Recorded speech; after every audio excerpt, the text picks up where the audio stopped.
All right, today we're headed to Charlotte, North Carolina. We're on a mission to find out what really makes the city's heartbeat. And hint, it's not just the tall buildings. It's the people, the organizations who are the real community champions. I mean, really, take a second and think about that. Is it the skyline? The booming economy? Yeah, sure, those things matter. But is that what really gives a city its soul? Its character? Nope. It's always the people. It's that invisible network that holds everything together, the one that lifts people up when they're down. In Charlotte, we discovered this amazing support system, and it kind of rests on 4 main pillars. Each one is powered by some really incredible organizations doing the tough work right there on the ground. So let's get into it. Okay, first up, Pillar 1.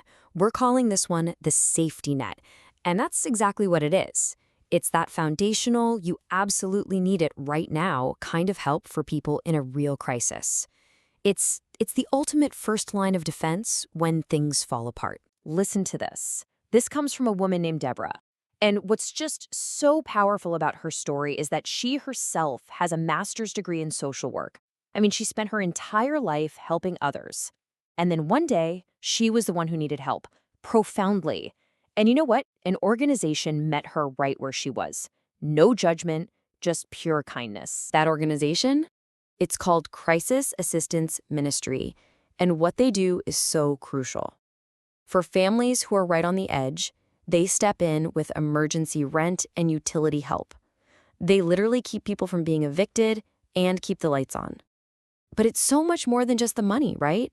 It's about letting people keep their dignity. It's about giving them a solid path back to stability. And get this, they've been a rock in this community for half a century. 50 years. Just think about that.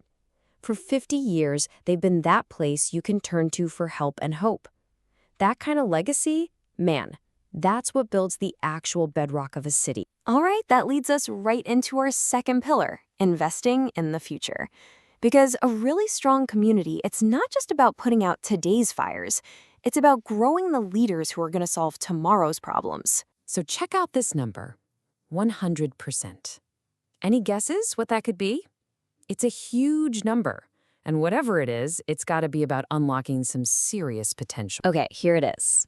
That's the college acceptance rate for high school kids in a program called StreetLeaders at UrbanPromise Charlotte. 100%. And we're talking about students where many are the very first person in their family to even apply to college. So for them, 100%, that's not a stat. That's a whole new future. So how do they pull that off? Well, their model is just brilliant. It's this perfect cycle of leadership. UrbanPromise actually hires the high schoolers, the street leaders, and pays them to mentor the younger kids in their neighborhood. And the result is so powerful. You're not just reaching a child, you're raising a leader who then turns around and helps restore their own community. It's amazing. And you can really feel that personal impact in this quote from a street leader named Ayana. She talks about being comfortable with the uncomfortable, about how it's a support system. She calls it a little family. It wasn't just a job for her. It was the place that gave her the confidence to become who she was meant to be. Okay, pillar 3. This one really gets to the heart of what makes a community work. Building bridges. Because a community isn't just a bunch of people living in the same place, right? It's a web of trust. And sometimes you have to be really intentional about building that trust, especially where walls have been up for way too long. And this next story, wow, it just says it all. There's this young boy, and because of everything he was seeing on the news, he'd become absolutely terrified of police officers. His mom tells the story about how he literally hid behind her at the mall and asked, "Mommy, can you protect me from an officer?" Just heartbreaking. But then, the Mecklenburg County Sheriff, Gary McFadden, hears about this. And what does he do? He reaches out, he goes and meets the boy. And that one simple, personal meeting, it turned that deep-seated fear into a genuine friendship. The boy now calls him Uncle Gary. And that's Sheriff McFadden's whole philosophy in a nutshell. It's not about pretending problems don't exist. It's about getting out there and proactively building bridges, building that trust, especially with young kids, to change the entire narrative, one relationship at a time. Which brings us to our fourth and final pillar, powering the ecosystem. Think about it. All these individual organizations are amazing. They're like bright lights. But for a community to be truly resilient, it needs a power grid. It needs those big ecosystem builders that amplify everyone's impact and provide the resources for the entire network to flourish. And just look at the scale of this. In 2023 alone, one organization, Novant Health, put over $1.6 billion back into the community. That's just an enormous investment in the health and well-being of the whole region. So where does all that money go? Well, here's the breakdown. A huge chunk, 69%, went to cover the unpaid costs of Medicaid. That's just making sure the most vulnerable people can get the care they need, no matter what. The rest? It went to direct financial help and hundreds of other community programs, everything from mobile clinics to making sure people have enough food. And they're not doing it alone. They also leverage these huge partnerships to get even more done. For instance, they're teaming up with Charlotte's own legend, Michael Jordan, using a massive donation from him to build brand new medical clinics right in the heart of neighborhoods that have had the toughest time getting access to care. Another one of these key ecosystem players is the United Way of Greater Charlotte. And what they do is so smart. Through their Unite Charlotte program, they focus on lifting up these smaller, local, grassroots organizations.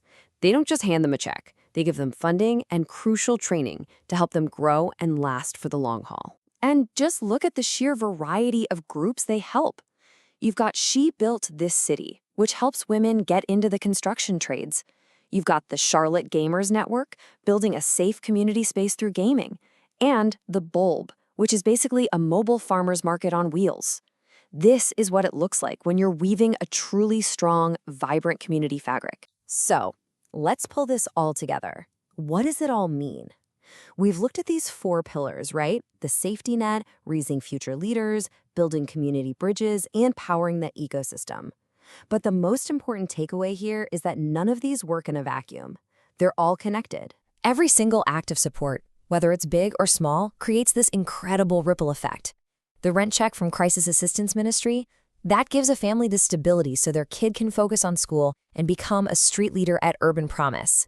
The trust built by Sheriff McFadden, that makes a family feel safe enough to walk into one of those new Novant Health clinics. You see, it's all one big interconnected loop. And that leaves us with one last question. For you, we've just spent some time with Charlotte's community champions. But here's the thing. These pillars, these champions, they exist in every community. So who are they where you live? Who are the people, the organizations building a better tomorrow right in your own backyard? Just thinking about them, recognizing them, that's the first step. Thanks for joining us for this explainer.